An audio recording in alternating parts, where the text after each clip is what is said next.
Hello, this is Theoretical Computer Science. We're doing section 2.1 of Sipser's books. It's all about context-free languages.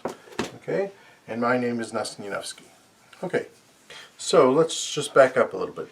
This is the first part of chapter 2, and as we saw in this chart, we spent a lot of time dealing with regular languages, but we saw they're somewhat limited. We have to move up. So the next level is context-free languages, and that's what we're going to deal with in this chapter. Okay? These are more sophisticated, more complicated languages, and we're going to need more sophisticated, more complicated ways of describing them. In particular, we're going to need more sophisticated, more complicated types of computers to understand them. Okay, so, but we do something a little bit differently now.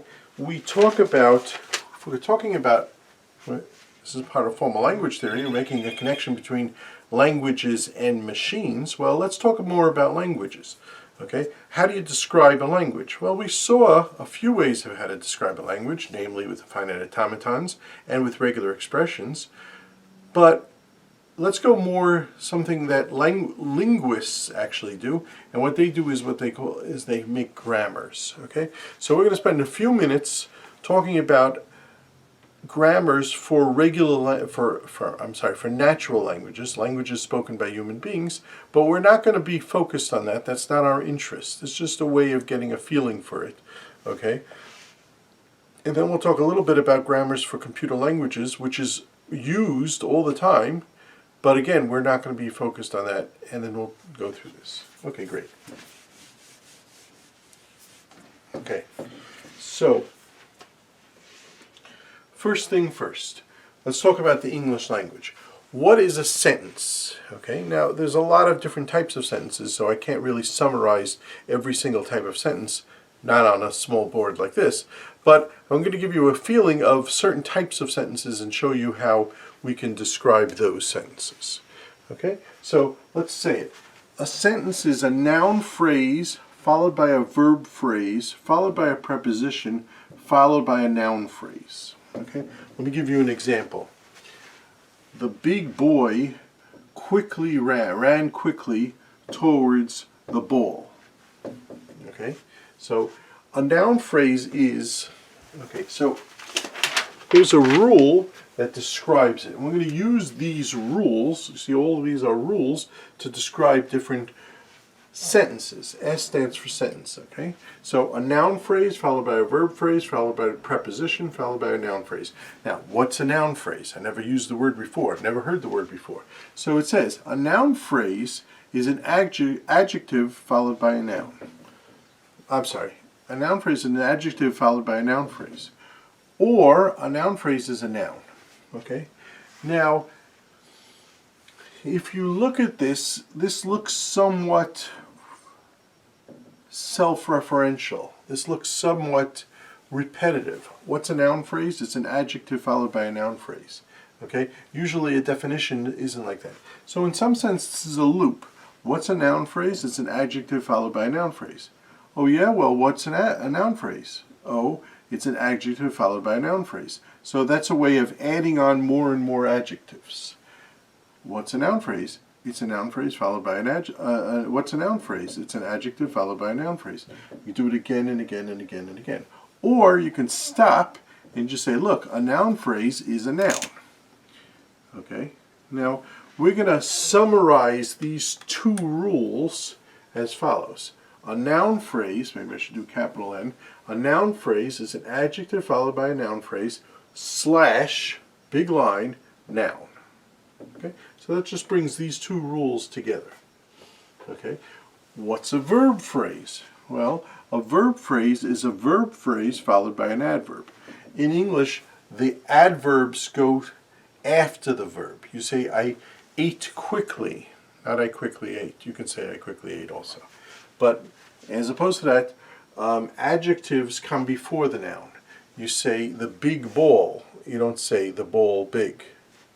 Okay, so that's a rule, more solid rule. Okay, so what's a verb phrase? It's a verb phrase followed by an adverb. But again, you have that loop in there. Okay, or it's a verb. Okay, what's an adjective? Here's some examples of adjectives. The, a, and, big, blue, small. What's an adverb? Quickly, slowly. I'm sure you can add in more of these. What's a noun? Boy, girl, Jack, Jill. What's a verb? Ran, walked, smiled, ate. Okay? So these are rules. Okay? And in some sense, these things, they stop. They're what's called terminals. You can't go on. As opposed to this, what's a verb phrase? Well, it's a verb phrase. So there you can continue on with the variables. We'll see this more clearly in a second. But now what we can do is we can derive words. For example, here's the way you derive a word. Derive a sentence. Okay? I'm going to do it up here. Okay? Sentence goes to a noun phrase, followed by a verb phrase, followed by a preposition, followed by a noun phrase. Okay?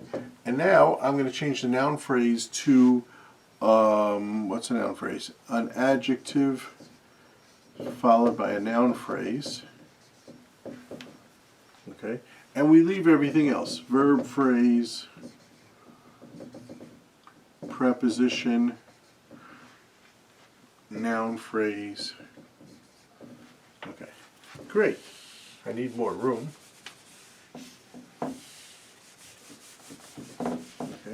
now I'm going to change, what's the adjective? I'm going to change the adjective to the. Okay, and now the noun phrase, I'm going to change it to a noun. Okay, and now you continually do this, and in every arrow you just change one thing, but you get bored doing that because you have to rewrite the whole sentence and do that, the whole spiel, and then do that. So I'm going to do more than one change in a second, and this is all done in the book, and it's very easy to read. I'm just holding your hand while you read it in the book. So we're going to change the word the into a noun phrase, so we're going to say the big, okay, and then a noun we're going to put in boy, okay, and now let's just write a verb phrase, preposition, noun phrase. Okay, great. Now change the verb phrase, so we have the big boy. Okay, change the verb phrase into a verb followed by an adverb. Okay, that's two steps actually. So let's do the verb phrase followed by a preposition, followed by a noun phrase. Okay, and let's do it again. The big boy, verb, adverb, preposition, noun phrase. Okay, and now we're going to speed things up a little. Again, we speed things up by doing more than one step at one time. And so we have the big boy. I'm going to change the verb into ran, quickly. The preposition I'm going to change to the word towards. Okay, a girl. Okay, and that is a complete English sentence. Okay, so we started off with S, what's a sentence, and we got an example of a sentence. Okay, and that's what you do with grammars. You start off, and then you get it. Okay, this is called a derivation. You derive part of the language. Okay, in derivation, and you also say the grammar. That's what all the rules were. Yielded the sentence. Okay, great. Okay, and again, linguists spend a lot of time coming up with these rules, formulating these rules. In some sense, these rules are built into your head, okay? And when you make an English sentence, you're actually doing this, okay? And great. Now, another place where this is found is computer languages.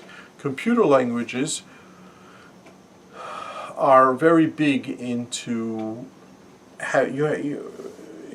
people who write compilers, they have to have an exact description of the language of the computer. So they do this, okay? Okay, so let's do this. Here's a typical thing. Conditional statement, a conditional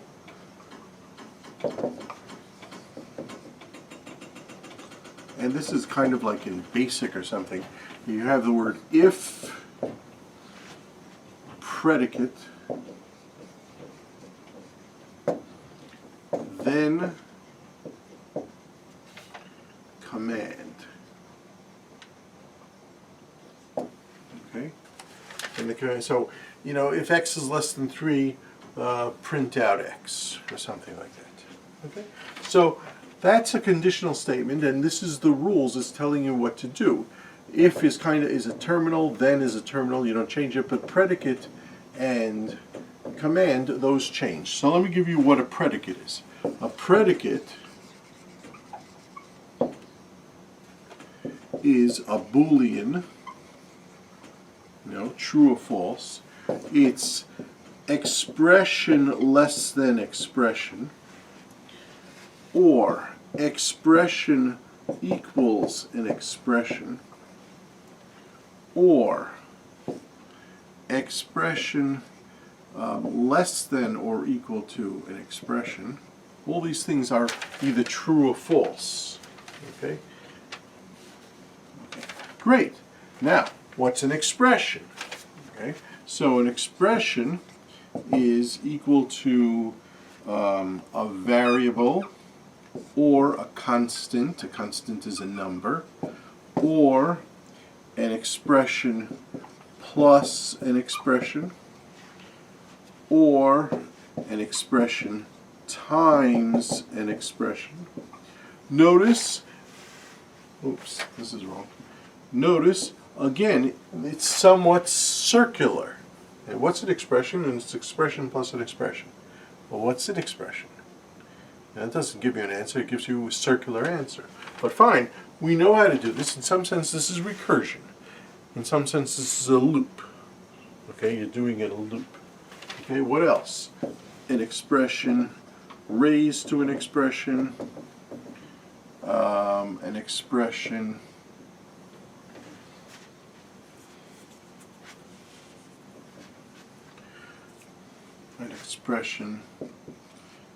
minus an expression.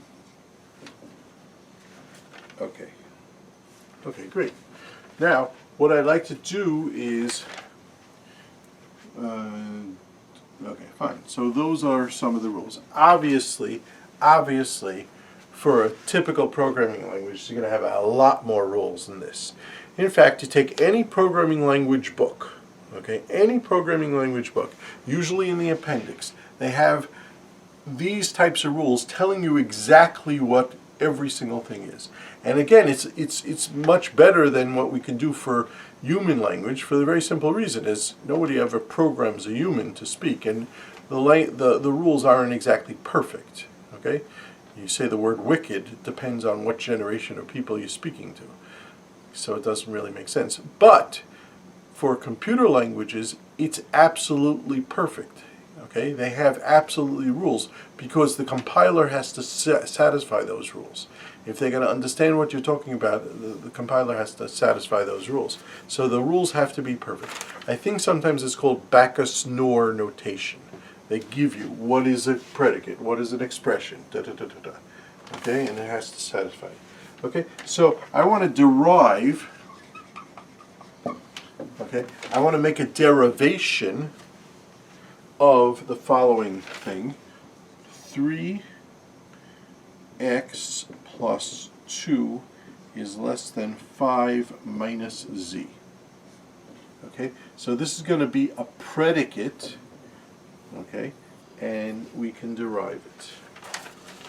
Okay, so how do we derive it? I'm going to start off and then I'm going to get bored of it.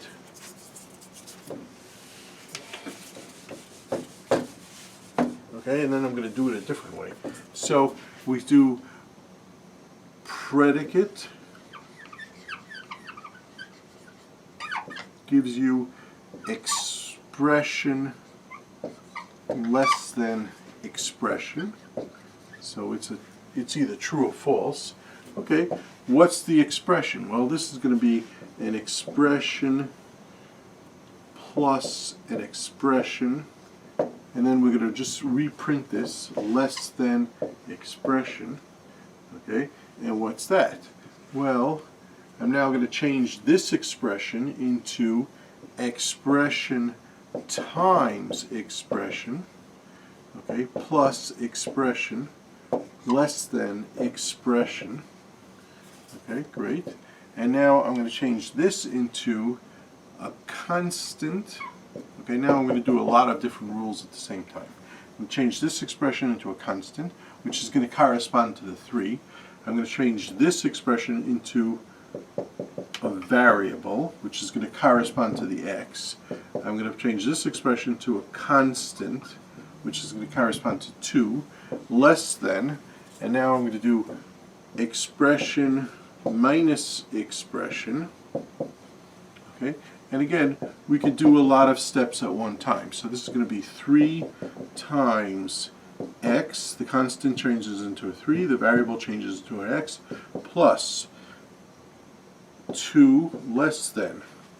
Okay, the expression changes to constant, which is a 5, which changes into a 5. This expression changes into a variable, which changes into a z, and we have that. Okay? Okay. I'd like to show you another way. So this is a derivation, but there's another way of doing it, and I think it's called a derivation tree.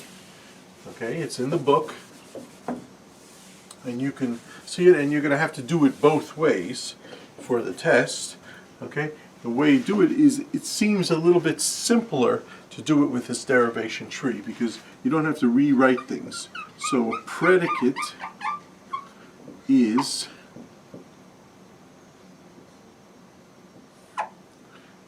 an expression, I'm going to put this less than an expression,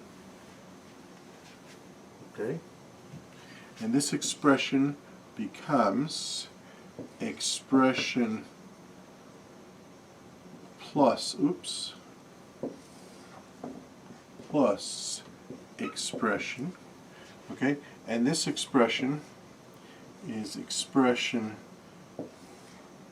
times expression, and this expression becomes a constant, and this becomes a 3, and this becomes a variable. And what did we say? 3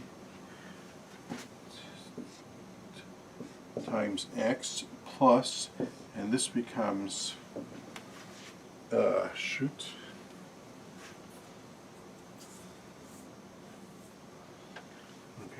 and this becomes a constant, and a typical example of a constant is a 2. So this is 3 times x plus 2 is less than expression minus expression, and this becomes a constant 5, this becomes a variable z. Okay, 3 times x plus 2 is less than 5 minus z. Okay, everything trickles down and you get this. So this is called the derivation tree, and in the homework you're asked to do this, and it's not hard. Okay, great. So again, these grammars show up in discussions of natural language. We're not interested in that. They also show up, linguists are interested in that. They also show up in programming languages. Compiler people do this, and there's a lot of this stuff, if you take a class in compilers, you'll see again. Okay, or if you did take a class in compilers, you have seen before. Okay, great. Now I want to do some real-world examples. Okay, and we're going to do 22 examples. 22 examples. Besides these two, we're going to do 22 examples of grammars. Okay, real-world examples. But I have to stress that the only way you're going to learn how to do these grammars, it's like programming. You can read a book about programming from here to tomorrow. You will not know how to program. The only way to program is to actually sit down and program. Okay, same thing. The only way to actually learn how to write these grammars is to write the grammars. Okay, practice a lot of them and do this. And again, you're going to see 22 examples of them, so let's get busy. Okay, we're going to start off with obviously simple grammars, and we're going to build up to more and more complicated grammars. Okay, so this is just like we did with the finite automatons. I'm going to give you a language, and I'm going to ask you to write a grammar. Okay. Okay, just like I gave you a language and I asked you to write a finite automaton, I'm going to give you a language and ask you to write a grammar for it. Okay, I can also go the other way too. I can give you a grammar and ask you, what language does this derive? What type of words come out of this language? Okay, so let's start with the first example.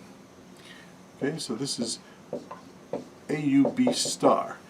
AUB star is a very simple language. Okay, basically any word possible. You're using the letters A and B. By the way, this is regular. Okay, but you'll see we could do this with the grammar. Okay, and it's as follows: S goes to AS or BS. Whoops. Okay, we're going to make a distinction between capital letters and small letters. You'll see why in a second. Okay, or the empty set. Okay, so let's derive a typical word. You ready? So let's derive the word A, B, B, A, B, A. Okay, so that becomes what? S goes to AS, which goes to, now I got to get that B, A, B, S. I change this S to BS. Okay, and I change this S to, I use this rule now, A, whoops, A, B, B, S. Okay, I change this S to a BS. I use this rule, sorry. Okay, and then I change it to A, B, B, A, S. Okay, and then I change it to A, B, B, A, B, S, and then I change it to A, B, B, A, B, A, S, and then I change this S to the epsilon thing, and so it becomes A, B, B, A, B, A. Change the S to an epsilon, and that's done. Okay, so I derived this word from this grammar. Okay, that's very nice. Let's do another one. Okay. And basically, from that grammar, you can see that you can get any single word in A's and B's in there. You just keep on producing whatever you want. As opposed to that, how about words of the form A to the N, B to the N? Okay, for N greater than or equal to 0. Okay, now that is not a regular language. That is not a regular language. That is a language that we saw that it can't be done by a regular finite automaton. But it can be done by these more sophisticated methods, and so let's do that. Okay, let me just give you a typical word that's in here. A, B, B, B. Okay, and how do we do this? Well, the answer is as follows. S goes to A, S, B. Okay. In other words, whenever you put something on the left, put it on the right also. Or epsilon. Okay. Let's do a typical word. Let's derive this word. S goes to A, S, B. Okay, then what do? Well, we do it again. S goes to, oops, I'm going to change this S into something else. So we're going to change it into A. I'm going to use the only rule we have, A, S, B, B. Notice every time I put an A, I'm also putting a B. Every time I put an A, I'm also putting a B. Notice also, we're building this word from the outside in. And finally, A, S, B, B, B. Okay, and finally you take the S out. So how do you take the S out? You use the epsilon. A, B, B, B. I derived this word from this grammar. Okay, also the phrase yielded. Great, let's do another one.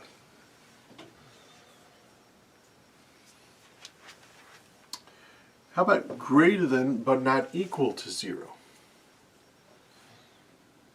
Okay, well, you see in this word, in this grammar beforehand, I can just derive the empty word. Okay, but now I don't want the empty word. Well, the way you do that is as follows. Okay, when you want to stop doing this, you can't, this always goes in a loop, so when you want to stop doing it, you can't stop it with an epsilon, because then you would be able to get S goes to epsilon. You'd be able to have the empty word. The empty word is not accepted in this language. I'm sorry, this is the third example. Okay, and so what you do is you stop it by doing an A, B. Okay, so let's do a typical word. A, B, B, B. That's a typical word in this thing. Okay, and so it's derived as follows. S goes to A, S, B, which goes to A, S, B, B, which, now we use this rule, goes to A, B, B, B. And we're finished. Okay, good. Let's do another example. Again, we build these examples one upon each other so you can see each new step, one right after the other. So let's do this. How about this? A to the 2n, B to the n, for n greater than or equal to 0. Okay, so I want a bunch of A's, twice as many A's as B's. Let's do a typical word. A, B, B, B. 6 A's and 3 B's. Okay. Well, okay, now, can I make a suggestion? Stop the video. Stop the video and do it yourself. When you feel you have it, you come back and you see if you can do it this way. Okay, and you should do this for every single grammar. I told you we're going to have 22 grammars. We did 4.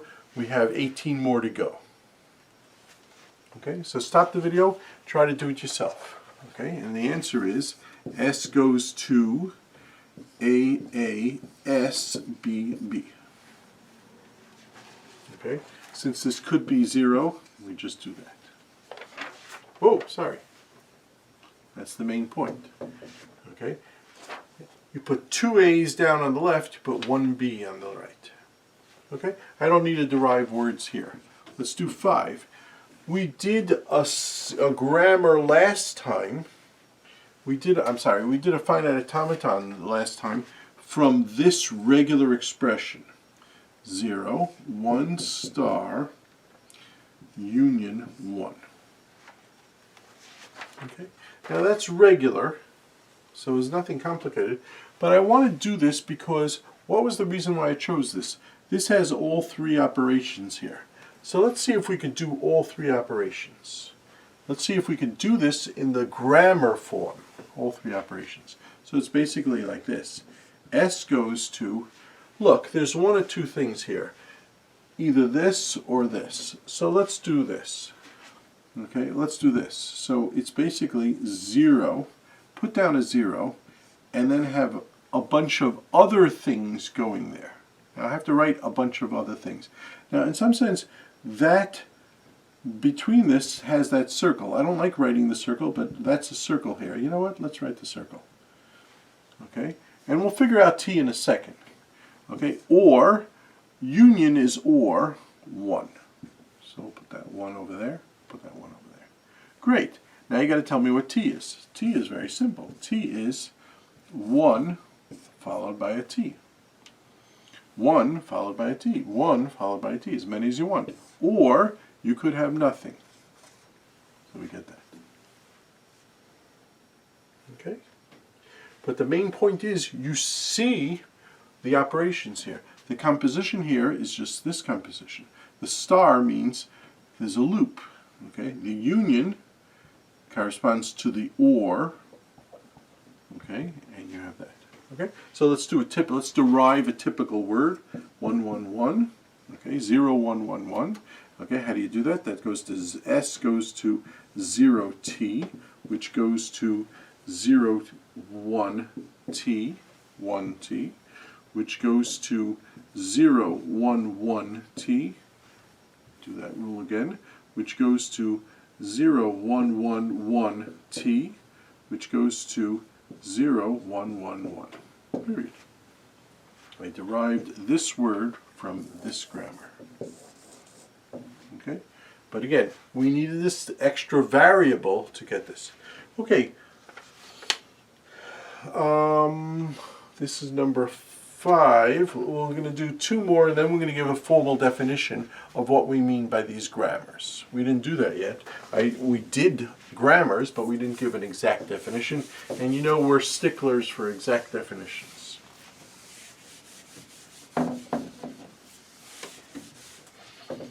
Okay, so let's do the next one.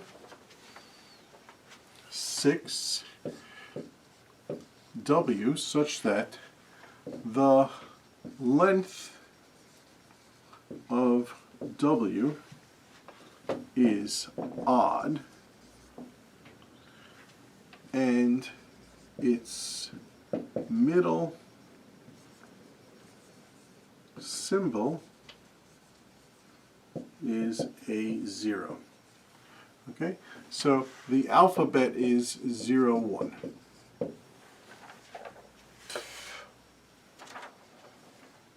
Okay, I'm going to do this 3 different ways.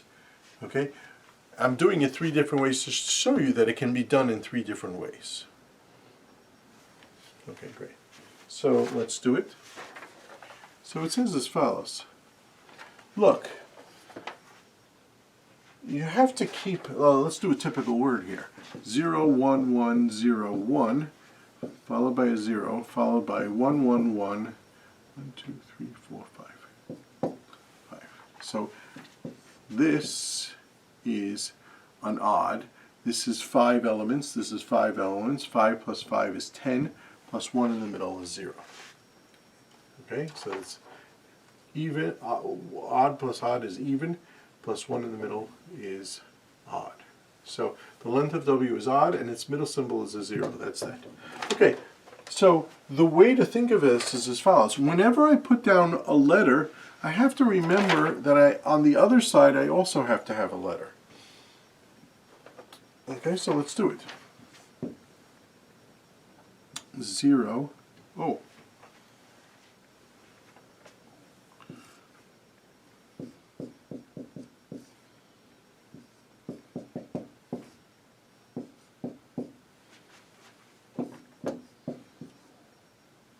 Okay, great.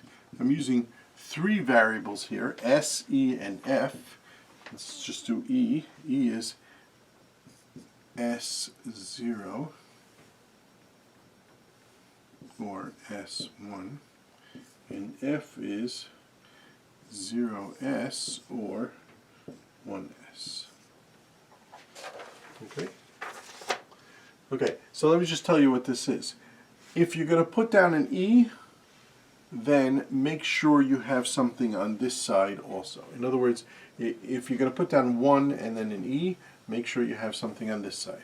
Okay, if you're going to put down things on this side, things on this side, make sure you put down things on that side. So that's what this is all about. Let's derive this word. It's very simple. S goes to, I'm going to put down 0E.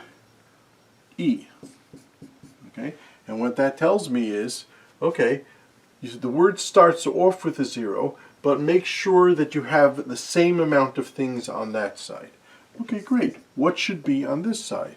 Okay, and the answer is S goes to 0. Okay, I want to make sure there's a 1 on this side, so I put down this, S1. Okay, that takes care of this symbol and this symbol. Again, we're going from the outside in. Okay, great. Now what's next?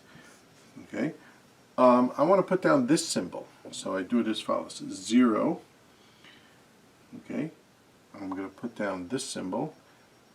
I'm going to put down this symbol. Sorry. 0. I'm going to use this rule. 0, F1, 1. S goes to F1. S goes to F1. Okay. Hey, you have an F. That means you have to put something on this side. What should you put? The 0S or the 1S? Well, I want a 1, so I'm going to do it like this. Okay. 0, 1, S, 1S. F goes to 1S, 1, 1. Okay, so I got 0, 1 on this side, 1, 1 on this side. Okay, and you keep on going. Okay, I'm a little bit bored with it, so I'm just going to do it completely. And so we're going to get O, 1, 1, 0, 1, S, 1, 1, 1, 1, 1. Okay, and now what do? Well, the middle symbol has to be a 0. So the only way you're possibly, notice everything here has variables. The only thing you're possibly going to finish off is right over here. And so that's going to change into 0, 1, 1, 0, 1. Change the S into a 0, 1, 1, 1, 1, 1. And we're done. That is this word. Okay, that's very nice. I'd like to show you another way of doing this. Just like there are many different programs that will give you the same executable, so too there'll be many different grammars that give you the same language. Okay, and you got to find the right one. Well, I'm sorry, there are many right ones. You got to find one that you like. Okay. Here's a little shorter way of doing this. It says as follows. Look, S. If you see an S, put an S to the left and an S to the right. Or, see this, that does the E and the F moves together. Or, put a 1 to the left and a 1 to the right. Or, put a 1 to the left and a 0 to the right. Or, put a 0 to the left, damn, and a 1. Or, put a 0. Okay, and you can derive all the words like this also. Okay, I don't need to do this because it's very similar to that one, but let me give you what I think is probably the right one. It goes as follows. Look, again, this I'm rewriting this 4 different times because there's 4 things that can come. What's to the left and what's to the right. So you can do it also like this. T, S, T. Okay, or 0, that's this one. Okay, great, what's T? T is, I don't care, 0 or 1. Okay, so let's derive a typical word. Okay, it's going to be S goes to T, S, T, which goes to T, T, S, T, T, which goes to T, T, T, S, T, T, T. Okay? And you can go on as long as you want. And at some point, you're going to have the same number of T's on the left as you have on the right. You're going to change all of those into 0s or 1s. And then you're going to put down for S, you're going to put down 0. So that's 3 different ways of doing the same thing.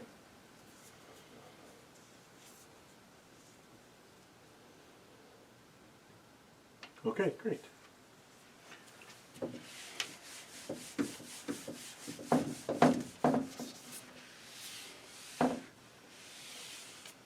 Okay, another example. You know, I did a to the n, b to the n. That means n has the same number of elements as m. I'm sorry, n and n are the same. In other words, the number of a's is the same as the number of b's. That's perfect. I want to do an, bm, where n is not equal to m. In other words, that they do not have the same number. The number of a's is not the same as the number of b's. Okay? Now that's very doable, okay? But you can't, again, you're going to have trouble doing it with a finite automaton because, again, you have to keep track of how many a's you have when you're writing down the b's. Or if you're checking that the word's there, you have to keep track of how many the a's to make sure that the number of b's is not the same as the number of a's. So this is not a regular language, okay? Again, stop the video, try to find a grammar for this where a is not b. Let me give you a hint. Stop the video if you don't want to hear the hint. The hint is as follows. If n is not equal to m, there's one of two possibilities. Either n is bigger than m, there are more a's than b's, or n is less than m, there are more b's than a's. Okay, so that or, you have two different ways of doing it. Okay? So stop the video and try to do this. Okay, and the answer is as follows. S goes to, look, there's a bunch of A's followed by a bunch of B's. Okay? But at some point I want to stop this, and I stop it by putting in more A's or putting in more B's. Let me show you what that is. In order to put in more A's, I just put in more A's. Okay? At least one. This says many or at least one. In order to put in more b's, I put in more b's, or at least one. That's it. Okay, so this is what I said. N is not equal to m. That means either a's, n is larger than m, or m is larger than a. Okay, and that does it. Okay, now you could draw, here's a typical word, A, B, B. Okay, well, what do? You do this once, then you do this twice, you get this, and you get this, and then you go to A and you put in these two A's. Okay, so try to derive a few words. Okay, there's something interesting about this. I'm sorry, this is number 7. There's something interesting about this example that comes to light. Okay, I assume you know how to do this now. Okay, it goes as follows. We showed that a to the n, b to the n is a context-free grammar, language. Okay, I didn't define yet what it is, but basically we can write a grammar for that. Okay, and a to the n, b to the m, where they're not equal, n is not equal to m, we also just wrote a context-free grammar for it. Again, I'll give you an exact definition of that. Great. What's the union of these two languages? What's the union of the two languages? Okay, look, this says a to the n, b to the n, they're equal or they're not equal. Okay, the union is a star, b star. In other words, give me as many a's as you want, followed by as many b's as you want. I don't care if the number of a's and b's are equal or not equal. Now this is regular. Okay, I can write a finite automaton as long as you don't tell me to count how many a's and count how many b's. I can write a finite automaton that does this. Now this is a very interesting thing because we have two languages, okay, and their union is regular, which is somewhat simpler, but each part individually is not simple. Okay, this goes to show you an interesting thought, namely, complexity, how complicated a language is, has nothing to do with what the size is it. This language is a lot larger than this language by itself, and this language by itself.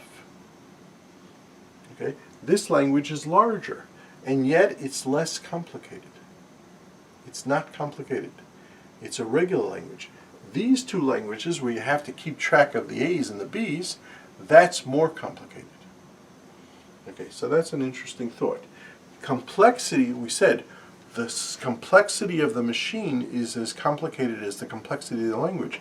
And what we're showing is the complexity of the language really has nothing to do with the size of the language. It's what's in it and what's not in it. Okay, great. Okay, now I'd like to give you a formal definition of what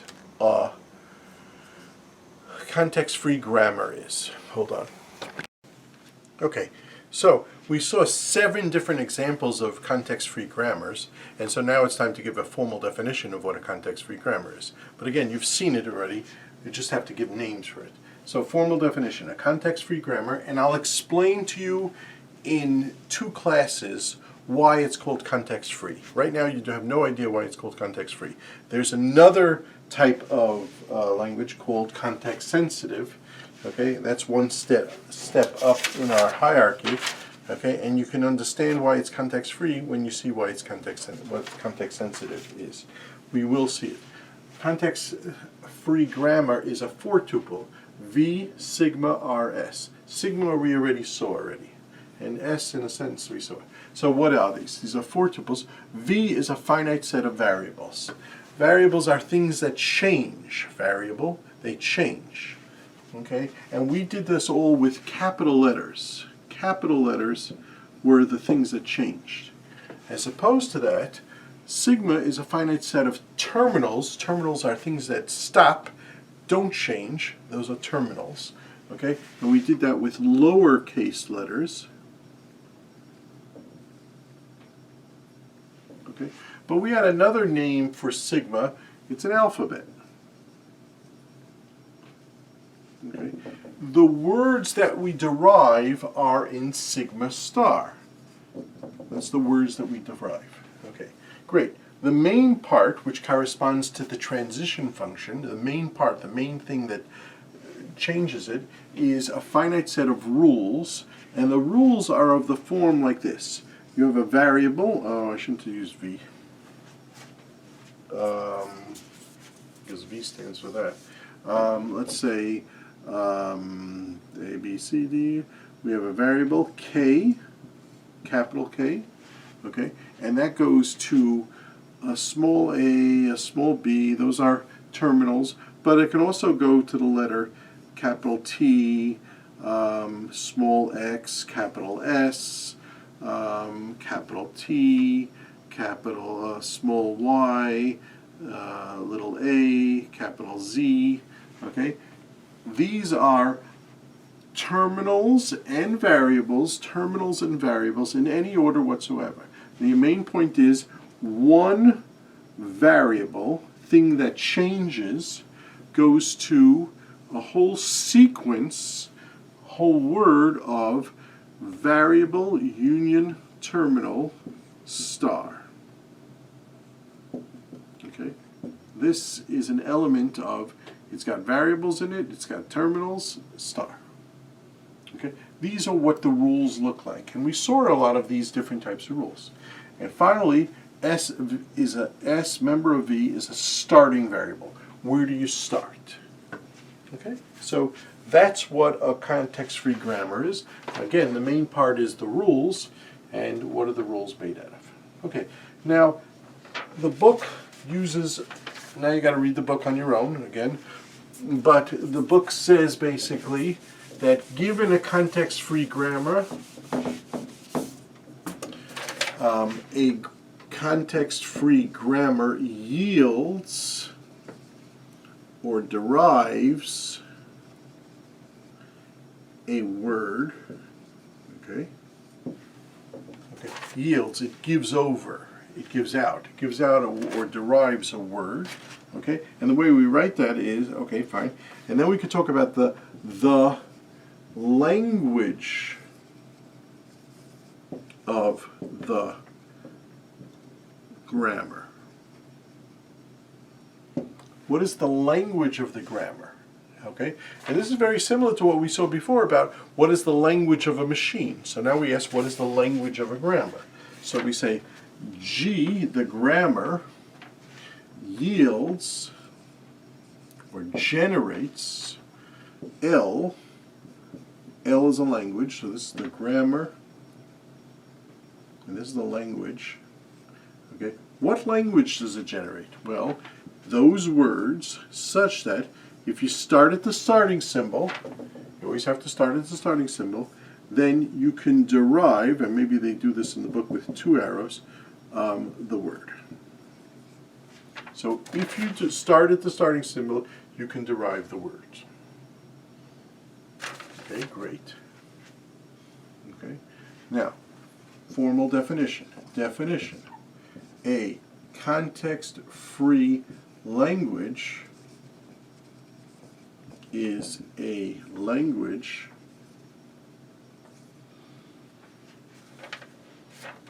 described by a context-free grammar.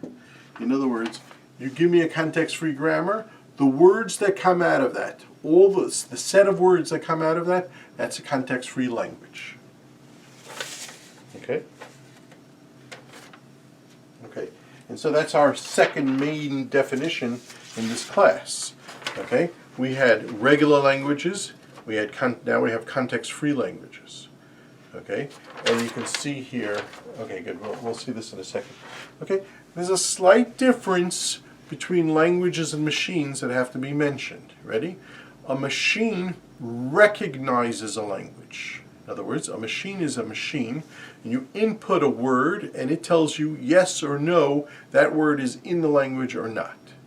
Okay, as opposed to that, a grammar yields or derives words in a language. Okay, every grammar can make many different words.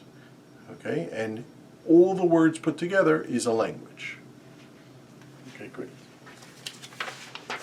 Okay, so I told you, I promised you 22 examples of grammars. Well, almost 22, but let's go on and continue with them. Okay, we're going to go a little bit quicker because you're already used to, you know how to derive words. Okay, and it goes as follows. Number 8.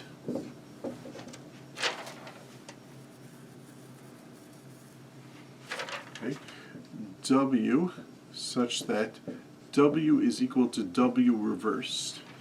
Okay?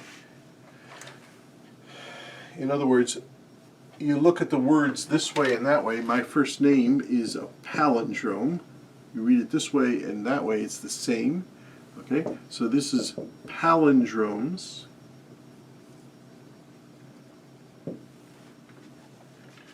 Okay, now they could be even or they could be odd. Okay, so let's go through some examples. 011 0110.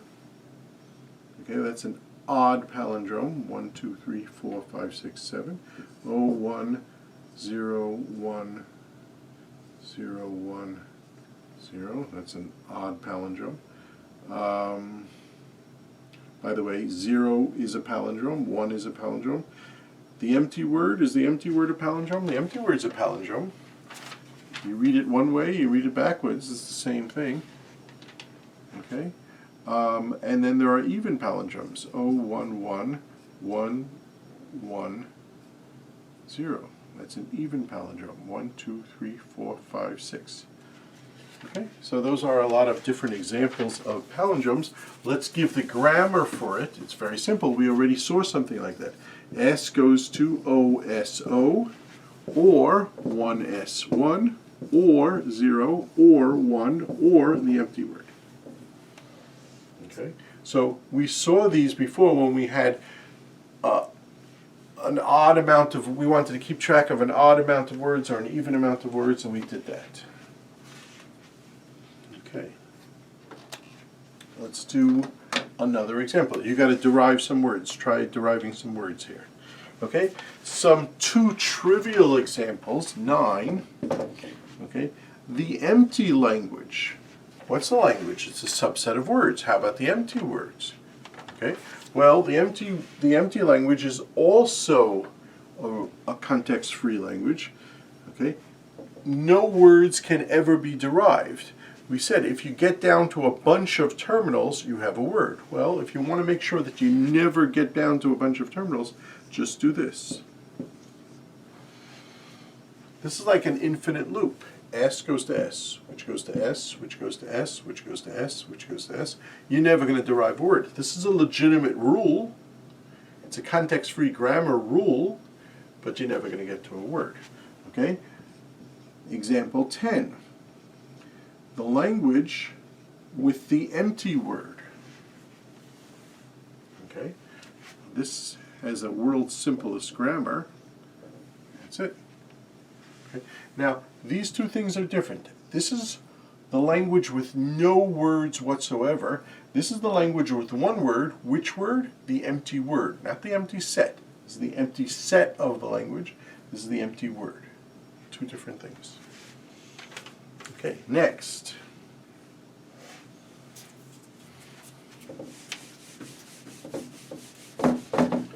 Number 11, parentheses. Parentheses. Okay? So this is a funny language because the alphabet is open bracket and close bracket, and we want all legal parentizations, all kosher parentizations. So let's do some examples.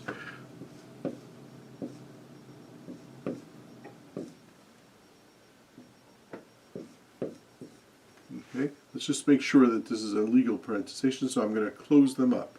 1, 2, 3, 4, 5. Okay, let's do another one.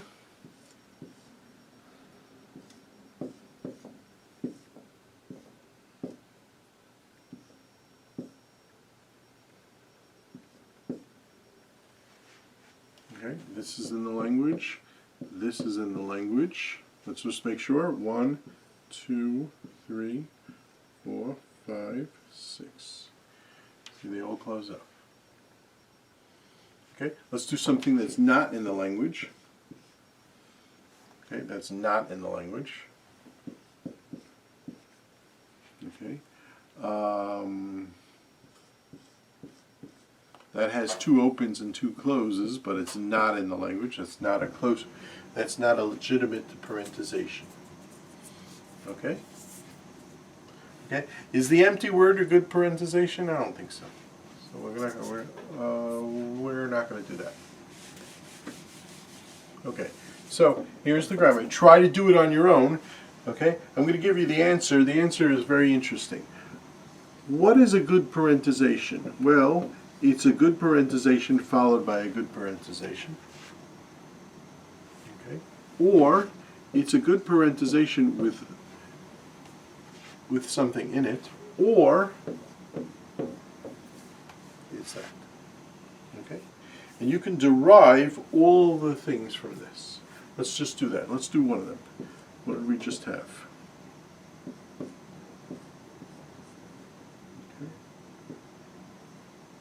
Okay, what do we have? So let's do this.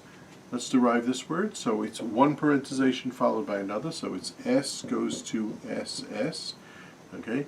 And then this one becomes just this. So this becomes S, open parentheses, close parentheses. That takes care of that. Okay? And this one becomes open parentheses, close parentheses, S. S goes to open like that. Okay, now this S becomes 2 of those. We're going to follow these. So this becomes open parentheses, SS, open close. Now each one of these becomes 2 of that like that. So this becomes open, 1, 2, 1, 2, close, 1, 2. Okay, but any single parentheses becomes that.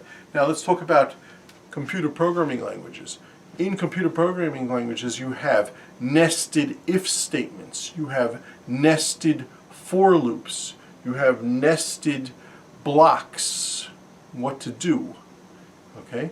And you better make sure that the opens and the closes matches up legitimately. So you're going to have to use this type of grammar to make sure that they're compiled correctly. This is a nice example. Okay, great. Number 12. Okay, this is an interesting example. You'll see why. This is words such that word W ends in ABA.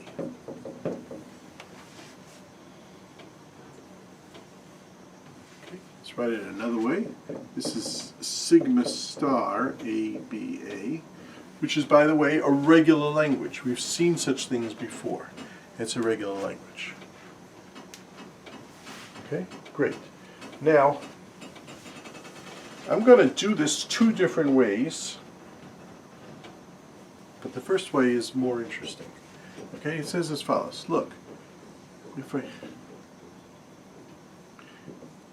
put down a bunch of A's, or put down a bunch of B's, and you should do anything because we start off with the grammar anything. By the way, let's just say sigma is equal to AB, not ABC. You want it? Let's put in C. Okay, or put down a bunch of C's. Now you're going to do this rule, all of these rules, one after the other. Okay, but at some point you're going to want to finish the word. So you put down the word, you do A, capital A. Let's not do A. Let's call it X. Just to be different. X. Okay, great. Okay, now I know what S is. S just says go back and do another letter. Go back and do another letter. Go back and do another letter. But what's X? Well, X says you put down an A, put down a B, and then capital Y. Great. What's Y? Y says put down an A.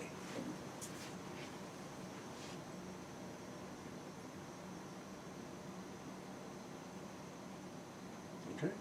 Now, I just have to say, the only way you're going to get a word of only terminals is if you get this, because everything else has variables in it.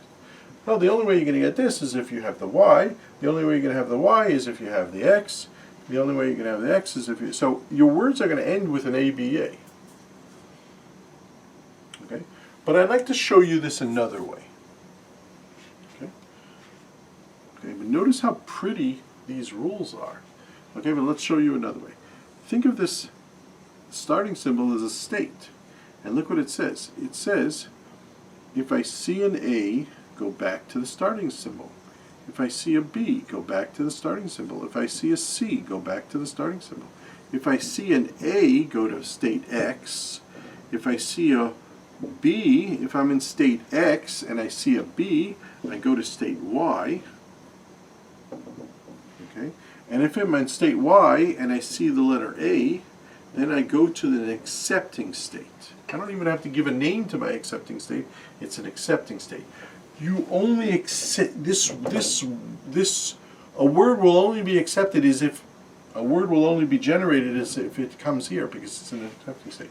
Now that is a nice regular finite automata. That's a finite automaton. This language is regular. Okay? And the reason why we were able to do this was because the rules were so nice. Look what the rules say. They say, you see a terminal, you see a variable. You see a terminal, you see a variable. You see a terminal, you see a variable. Terminal, variable.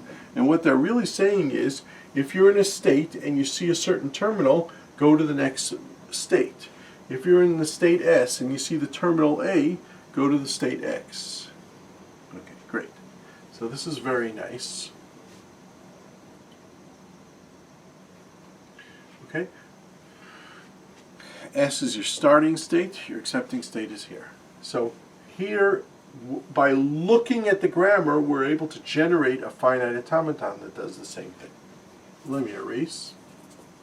Let me just give you another way of describing this grammar, which is simpler, but you can't see it so pretty. Okay, we don't need this anymore.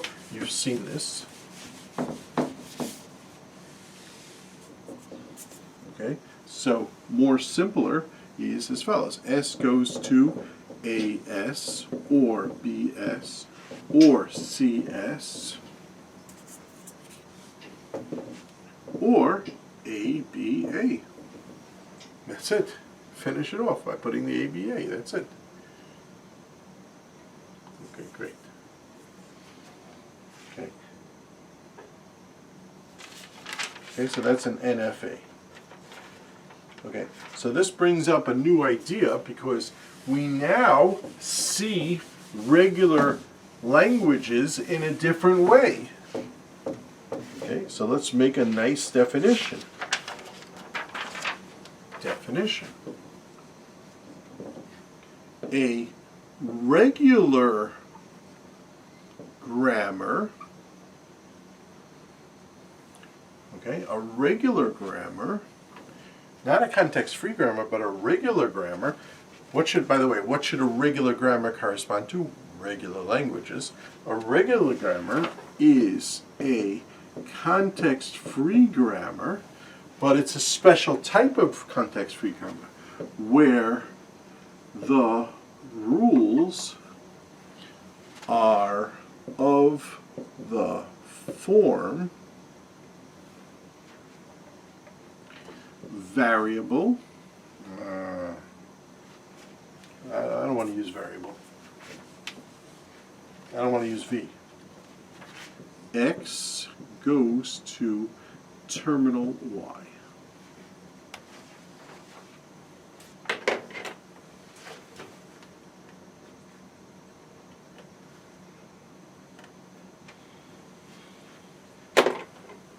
Okay. Okay. Are of the form. So this is a variable, this is a terminal, this is a variable. Or, okay, X goes to just a terminal. Just a letter. If the rules are of this type, then it's called a regular grammar. The book, I think, also calls it a linear grammar.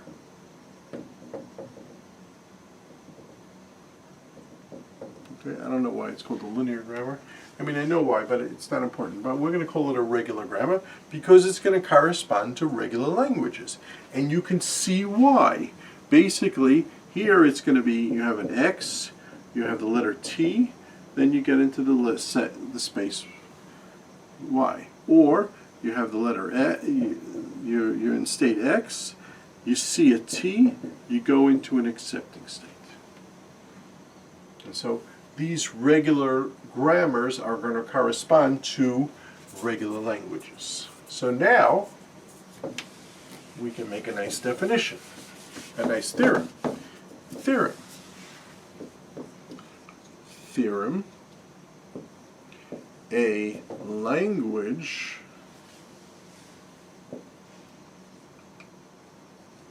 is regular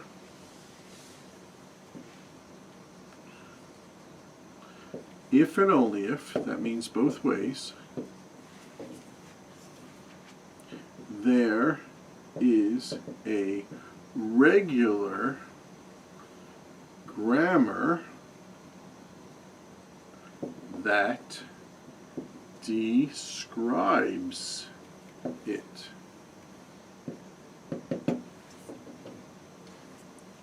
Let's go through this again. A language is regular, that means there's a finite automaton that accepts it, if and only if there's a regular grammar that describes it. You can describe it with a regular grammar. Now this is amazing because this is the 5th different way we have of describing a regular language. Let's go through it. A deterministic finite automaton, a non-deterministic finite automaton, a non-deterministic finite automaton with epsilon moves. Next, a regular expression. Okay, that was section 1.3, and now we have a regular grammar. 5 different ways of describing languages, regular languages. That's an amazing thing. Okay, and you're going to have to be able to go between each one of those 5s, and how do you change one into the other? Okay, so let's do this. Let's go this way. Okay, if I give you a regular grammar, if I give you a regular language, so let's say I give you a regular language by giving you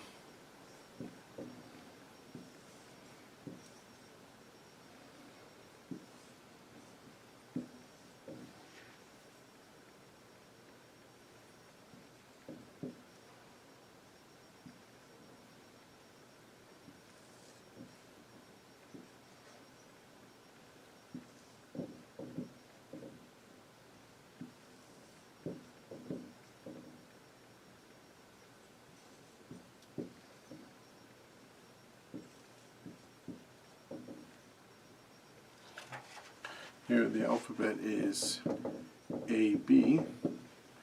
Okay, and I'm going to tell you now, it's the same language as we had before. I just made this into a DFA. This is a DFA. Okay. Basically, you have to finish the word with an ABA. If you finish a word with an ABA, you get it. If not, you go back, etc., etc. Okay, so this is the language sigma star ABA. Okay, and we're waiting for an ABA. It's deterministic. The last one was non-deterministic, and so we can go to the empty state, but here we made it deterministic. Okay, now I'd like to show you how I can get a regular grammar out of it. What I'm going to do is going to make the start state into A, S, and I'm going to make this state into an A, I'm going to make this state into a B, I'm going to make this state into, I'm going to leave this state without a name. No, I'm going to make this state into a C. I'm sorry, I'm going to make that state into a C. Okay, and so now I'm going to give you the grammar that corresponds to this finite automaton. Very simple. Ready? S. When you see, oh, hold on. Right. When you see the letter B, go to S. When you see the letter A, go to capital A. Capital A. When you see the letter A, go to capital A. That's that. When you see the letter B, go to capital B. Okay, I'm getting too tall for that. B. When you see the letter A, go to C. And when you see the letter B, go back to S. Great. Next. Hold on. Okay, we're not finished here, but let's do this one. C, when you see the letter B, go to capital B. When you see the letter A, go to capital A. Okay, great. Okay, we're missing one other thing. What's the only way you're going to get into an accepting state? Right here. Okay. Well, how do I say that? The only thing that's going to get me into there is if I have a terminal. And the answer is as follows. When I'm in B, I can go to C and then continue on. But also, when I'm in B, I can see the letter A and just accept. So this has the A. Okay. Notice all the rules have a variable on the right-hand side except this one. So you're definitely going to have to do this. Okay, because at the end you want to derive a complete word. You want to get into the word. So that's it. So because this is a double circle, you allow this. Okay, great. Let's do another one. Let's go the other way. Okay, you can stop the machine. I don't have to wait for you. Okay. Let's go the other way. If I give you a grammar, show me how to get a finite automaton out of it. And so let's give you a grammar.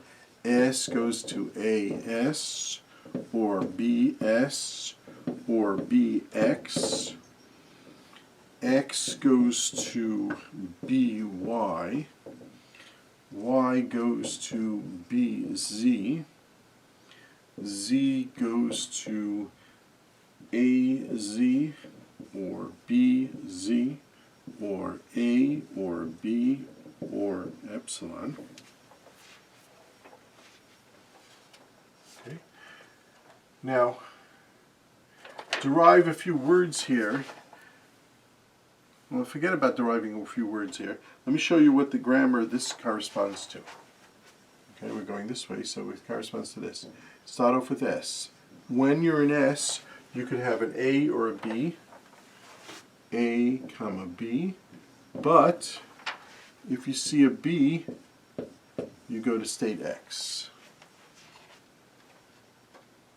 Okay, this is called non-determinism in its highest form. Okay, next, if you're an X and you see a B, so then you go to, if you're an X and you see a B, you go to state Y. And if you're an X, if you're a Y and you see a B, you go to state Z. Okay, And Z says, if you see an A or a B, stay there. Also, Z says, you ready? Ooh, missing something.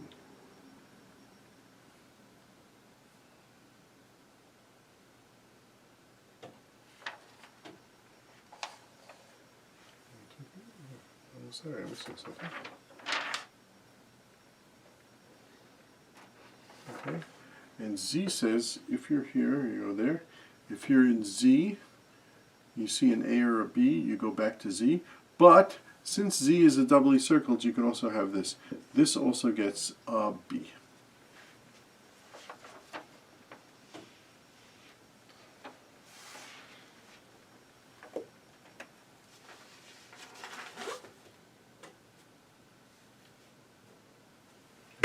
What language does this grammar describe and this finite automaton accept? The grammar is sigma star, I don't care what you start with, have 3 B's, and then sigma star. I don't care what you finish with. Okay, but here we went from a grammar to a finite automaton. The main point, the hard part is, when you're coming to an accepting state, you can either write down the state or just stop there, and you stop there by just writing down just the terminal. So any terminal to an accepting state, so you call this state R, and then this is state T, and this is the letter P. No, P is not good. A, B, C. Then we're going to have two things. R goes to little c capital T, and also R goes to little c, because that's an accepting state. Okay, great. Let's continue with our examples. I'm sorry, this is example 13.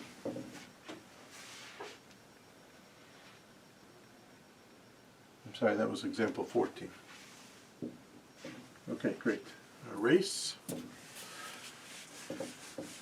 Okay, so now we see that regular grammars are a special type of context-free grammars.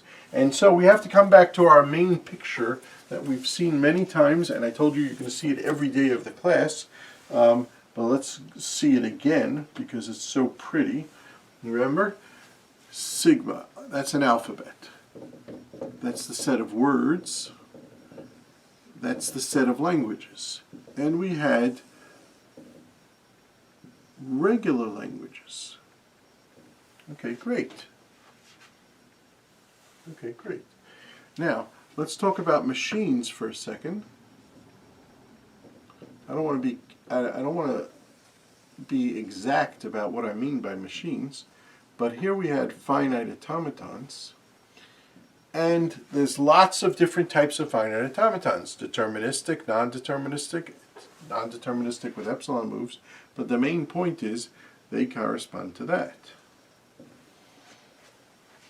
Okay, great. But now we can talk about grammars. Okay. Okay. And we saw two types of grammars today. We saw context-free grammars and special type of context-free grammars, which we called regular grammars. And the regular grammars are going to correspond to regular languages. That makes sense because we've shown a relationship between regular grammars and finite automatons. And because this is a subset of this, the set of languages that it generates or derives or yields, we call those context-free languages. Okay? And context-free grammars are going to generate context-free languages. That's very pretty. Okay, now we're missing something here. We're missing something here. What goes here? What corresponds to context-free languages? What machines correspond to context-free languages? Well, in the next section, we're going to see what it is. I'll just give you a hint. It's called push-down automatons. Okay, section 2.2 is all about those machines. Okay, but this is very, very pretty. Okay, this is very, very pretty. What it says is the complexity of a machine corresponds to the complexity of a language. Okay, and the more complicated, the more, not bigger, but the more complicated you have, the more that's going to go.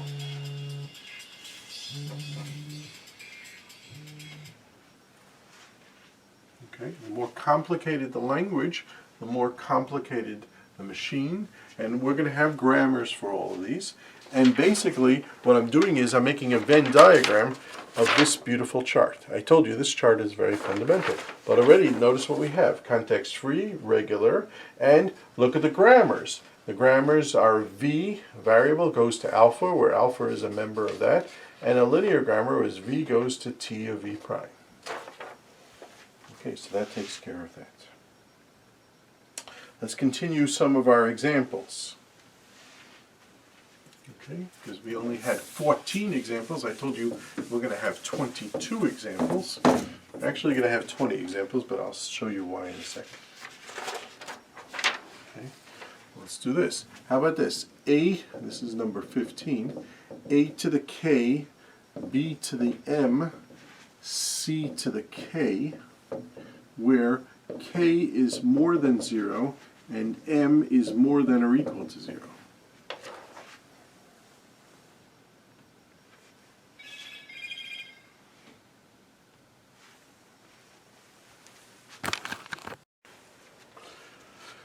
A to the K, B to the M, C to the K, where the number of A's and the number of C's are the same. Okay, so this is very, very similar.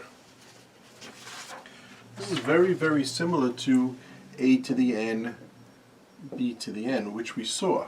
The only difference is now we don't finish off by just, doing that. We put in a bunch of M's. So it turns out like this. S goes to ASC, or when we want to finish it, we can't just finish it with an empty word. By the way, the empty word is not accepted here because we need at least one A and C. So we put an A, a B, and a C. Okay, and capital B says put down a lot of B's. So we know how to put down a lot of B's. You put a B and then a B afterwards, or it doesn't matter which way you do that. Okay, you know what? As programmers, we probably should do it this way. B and then a B. Okay, but we're allowed to have an empty set. That's allowed to be 0. The number of B's is allowed to be 0. That's it. Now you can derive a lot of words. Okay, a typical word would be A, B, B, C, C, C. And how do you derive that? S goes to A, S, C, which goes to A, S, C, C, which goes to A, S, C, C, C, which goes to A, B. Sorry, that should be a B. B, C, C, C, which goes to A, B, B, C, C, C. Okay, so that's pretty simple. Great. Next, along the same lines, let's do the following.